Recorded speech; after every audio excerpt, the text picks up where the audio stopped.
صفحہ نمبر 290 سیرت النبی جلد اول۔ سبجیکٹ ہمارا چل رہا ہے ذی قرد محرم سن 7 ہجری، اس کا تیسرا یہ ویلاگ ہے۔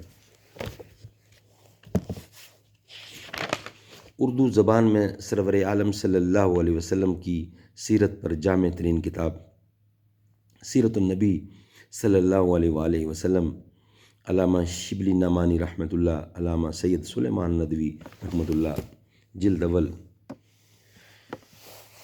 نحمدہ ونصلی علی رسولہ الکریم، بسم اللہ الرحمن الرحیم۔ خیبر میں 6 قلعے تھے: سالم، قموس، نتات، قطارت، شک، مربت۔ 1 2 3 4 5 6۔ اور جیسا کہ یعقوبی نے تصریح کی ہے، ان میں 20,000 سپاہی موجود تھے۔ ان سب میں قموس نہایت مضبوط اور محفوظ قلعہ تھا۔ مرہب عرب کا مشہور پہلوان جو ہزاروں سوار کے برابر مانا جاتا تھا، اس قلعہ کا رئیس تھا۔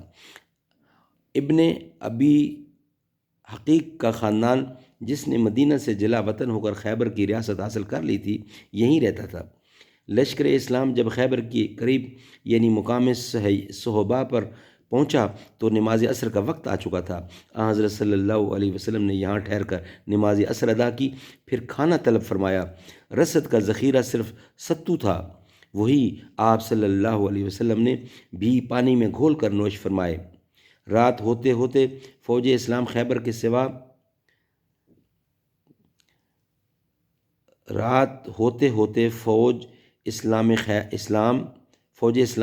کے سواد میں پہنچ گئیں۔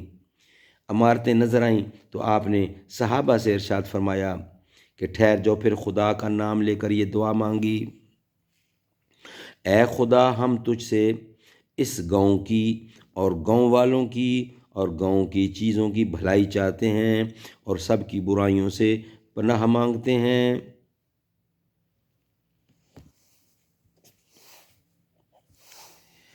ابن ہشام نے لکھا ہے کہ یہ آپ کا معمول عام تھا۔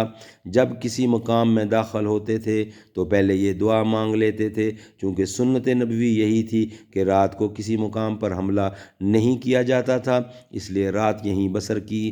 صبح کو خیبر میں داخل ہوا۔ یہودیوں نے مستورات کو ایک محفوظ مقام میں پہنچا دیا، رسد اور غلہ قلعہ نعم میں یکجا کیا اور فوجیں قلعہ نتاتا اور قموس میں فراہم کیں۔ سلام بن مشکم بیمار تھا، تاہم اس نے سب سے زیادہ حصہ لیا اور خود قلعہ نتاتا میں آ کر فوج میں شرکت کی۔